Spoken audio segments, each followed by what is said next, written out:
مولاي صل وسلم دائما ابدا على حبيبك خير الخلق كلهم. سب سے قریب ترین رشتہ خامد اور بیوی. لباس سے زیادہ کوئی چیز میرے قریب ہے؟ آپ کے قریب لباس سے زیادہ کوئی چیز قریب ہے؟ بولو. تو اللہ تعالیٰ کہہ رہا ہے کہ میری بیوی میرا لباس ہے، اور میری بیوی سے کہہ رہا ہے کہ تیرا خامن تیرا لباس. تو میں سے مراد سب شادی شدہ، جتنے شادی شدہ لوگ ہیں. تو میں بھی کون ہے شادی شدہ طلبہ میں؟ ماشاءاللہ کافی بابرکت مجمع ہے. ہاں اچھا، تو اللہ تم سے کہہ رہا ہے تمہاری بیوی تمہارا لباس ہے. سب سے قریب شادی کے بعد قریب ترین رشتہ لفظ لباس بتا رہا ہے بیوی ہے. قریب ترین رشتہ بیوی ہے، اور جو قریب ترین ہوتا ہے وہ پہلے ہوتا ہے، اس کا حق پہلے آ جاتا ہے. قریب ہو گیا. اور کل میں نے کہا تھا کہ لباس اور میرے درمیان کوئی چیز حائل نہیں ہے. اس سے میں نے وہ ایک حدیث کو اس کے ساتھ جوڑا تھا جو آپ نے حضرت فاطمہ رضی اللہ تعالیٰ عنہ سے فرمایا تھا کہ جسے میں پسند کروں اسے تو پسند نہیں کرے. تو چپ کر کے واپس چلی گئیں اور اپنی اور بیگمات رسول سے فرمایا کہ بھائی آپ جانو اور آپ کا مسئلہ، میں اب اس میں نہیں پڑتی. تو یہ رشتہ سب سے قریب ہو جاتا ہے، اس سے قریب اور کوئی رشتہ نہیں ہے. جب یہ سب سے زیادہ قریب ہے تو اس کے حقوق بھی سب سے پہلے ہوں گے، اس کا حق بھی سب سے پہلے ہوگا، اس کا خیال بھی سب سے پہلے ہوگا. ہمارا جوائنٹ فیملی سسٹم ہے. میں کوئی بچیوں کو ساس سسر کے خلاف نہیں بھڑکا رہا. جو سسرال میں زیادتی ہو رہی ہے میں اس کے ازالہ کی کوشش کر رہا ہوں. آنے والی بچی اپنے ماں باپ کو چھوڑ کر آئی ہے، اب وہ اپنے خامد کے ماں باپ کو اپنا ماں باپ بنا لے تو اس کی سعادت ہے. اور بچے کے ماں باپ نے اپنی بیٹیوں کو آگے روانہ کر دیا ہے، وہ اس آنے والی بہو کو اپنی بیٹی بنا لیں تو کتنا خوبصورت ہو جائے گا یہ نظام. لیکن تربیت بھی نہیں ہے اور سیرت بھی سامنے نہیں ہے. مجھے حدیث یاد آ گئی. میرے نبی نے فرمایا یہ جو میرے انصار مدینہ ہیں، سنو بڑی عجیب حدیث ہے، یہ جو میرے انصار مدینہ ہیں یہ اتنے اچھے ہیں، ان کے گھر کسی کی بیٹی جب شادی ہو کے آتی ہے تو اسے یہ احساس ہی نہیں ہوتا میں سسرال میں ہوں یا ماں باپ کے پاس ہوں. یہ میں چاہتا ہوں. یہ میری تشریح میں کوئی کمی زیادتی ہو جاتی ہوگی، کوئی سائڈ زیادہ بیان ہو جاتی ہے، کوئی کم ہو جاتی ہے، لیکن میں یہ چاہتا ہوں. یہ حدیث مجھے اللہ نے ابھی یاد دلوائی ہے، حیات الصحابہ میں ہے، جلد اول میں ہے کہ آپ نے فرمایا کہ یہ جو میرے انصار، میں دوبارہ کہہ رہا ہوں، یہ جو میرے انصار مدینہ ہیں یہ اتنے قابل تعریف ہیں کہ ان کے گھر جب کسی کی ڈولی اترتی ہے تو اس آنے والی بچی کو یہ احساس نہیں ہوتا کہ میں اپنے گھر میں ہوں یا سسرال کے گھر میں. میرے عزیزو، کم از کم تم جو میری اولاد ہو، تم میری روحانی اولاد ہو، تم تو میری بات کو آگے چلاؤ کہ تم اپنے گھر کو، اپنی بیوی کو اس طرح رکھو، اپنے ماں باپ کو بھی اس پہ تیار کرو، اپنی بہنوں کو اس پہ تیار کرو. ایک رخ تنقید دی، اے کر دی بھائی، اے کر دی بھائی. یہ سارا یہ میرا ماحول ہے. پتہ اٹھیندی کے میں، باندھی کے میں، ٹردی کے میں، یہاں تک یہ ساری کانوں سنی بات ہے. تو بچے کے ماں باپ کہیں ہماری بیٹیوں کی تو شادی ہو گئی، اللہ نے ہمیں بیٹی دے دی ہے، اب ہم اس کو بیٹی بنا کے رکھیں گے. اور آنے والی کہے کہ میرے ماں باپ کو تو میں نے چھوڑ دیا، اب میرے خامد کے ماں باپ میرے ماں باپ ہیں، میں نے ان کے پاؤں دھو کے پینے ہیں، تو خود اپنی خوشی سے سارے گھر کی خدمت کرے، کون روکتا ہے. لیکن جو ہمارا ایک جابرانہ ماحول ہے، اس نے اس رشتے کو توڑ کے رکھ دیا ہے۔ یہ جو آنے والی لڑکی ہے اس کے ذمہ ہے نسل تیار کرنا، نسل۔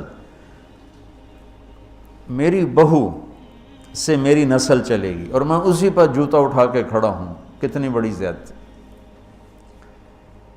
ماں یہ نہیں سوچتی کہ میری نسل جو چلے گی اس لڑکی سے چلے گی۔ اب ساس اگر یوں سوچے کہ میری نسل اس سے چلے گی، سسر یوں سوچے میری نسل اس سے چلے گی، خامند یوں سوچے یہ میری نسل اس سے چلے گی، خامند کی بہنیں یوں سوچے ہمارے بھائی کی، ہمارے باپ کی نسل اس سے چلے گی، تو ہم اس کو عزت دیں، محبت دیں، پیار دیں، تو وہ پاگل ہے جو تمہیں کاٹ کھائے گی یا تم سے لڑے گی۔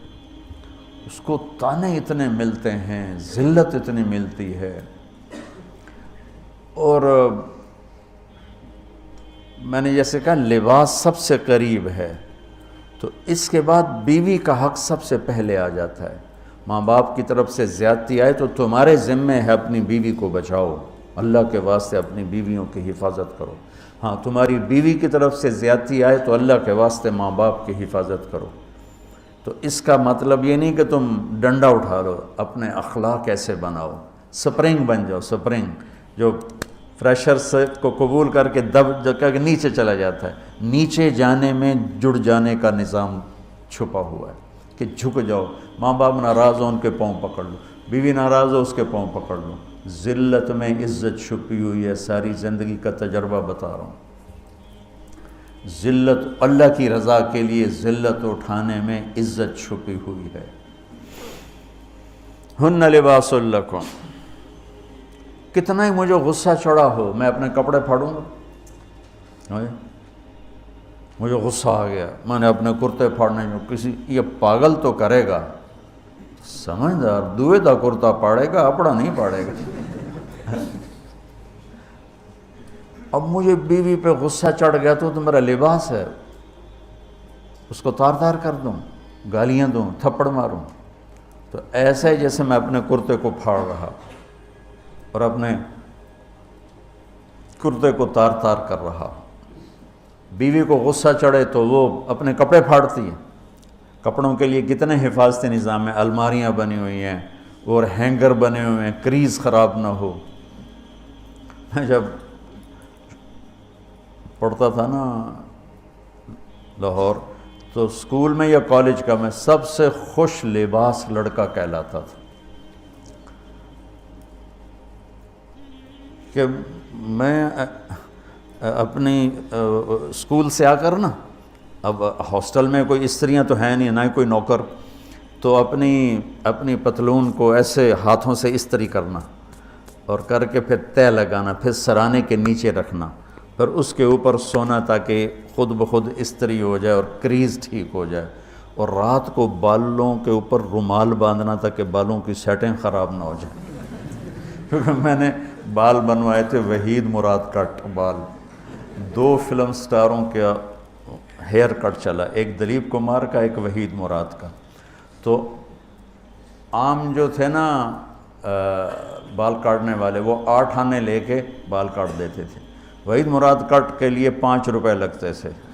5 روپے اس زمانے میں بہت بڑی دولت تھی، جب ڈالر 1 روپے کا تھا۔ 5 ڈالر کتنے ہو گئے ہیں جی؟ 500 سے اوپر ہے۔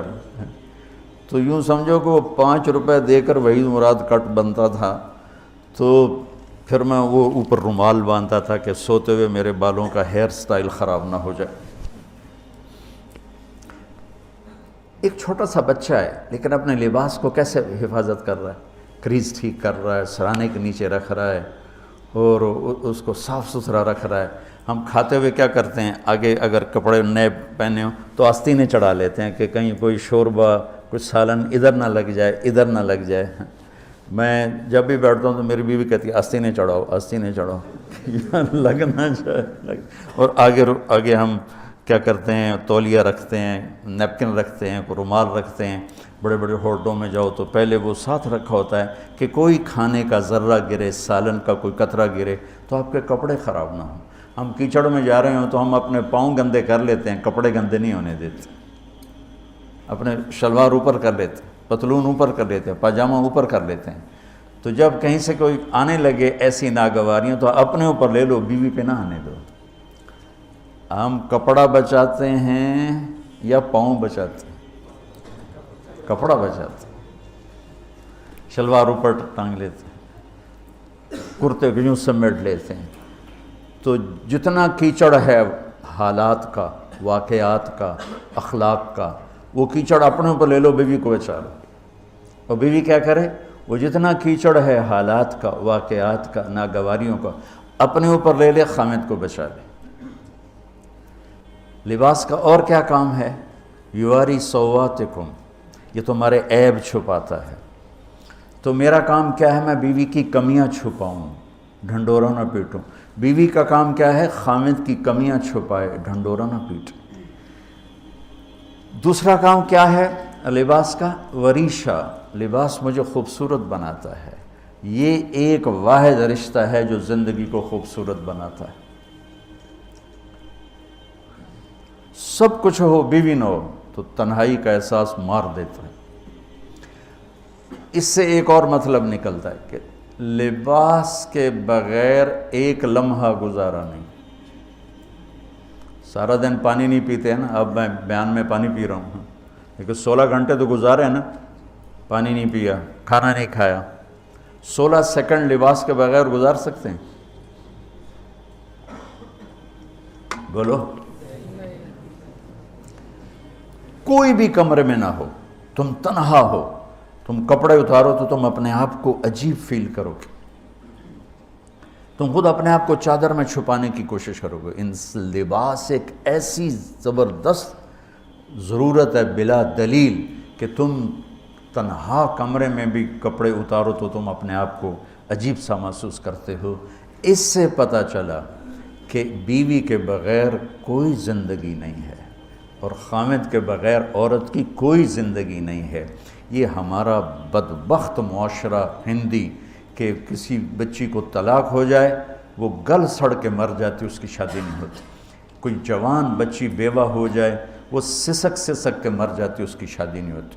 کوئی 40-50 سال کا ہو جائے مرد، اس کی بیوی مر جائے، کوئی اس کو لڑکی دینے کے لیے تیار کوئی نہیں۔ اور لباس کا لفظ بتاتا ہے کہ شادی کے بغیر انسان ننگا ہے، اور ننگے انسان کا کوئی کہیں بھی گزارا نہیں ہے۔ لفظ لباس بتاتا ہے کہ ہم اس چیز کو رواج دیں کہ شادیاں ہوں، بیوہ کی شادی ہو، مطلقہ کی شادی ہو، کوئی کس کی بیوی مر جاتی ہے۔ حضرت ابن مسعود کا فرمان ہے اگر میری موت میں 10 دن باقی ہوں تو بھی میں شادی کر لوں گا اگر میری بیوی مر جائے تو۔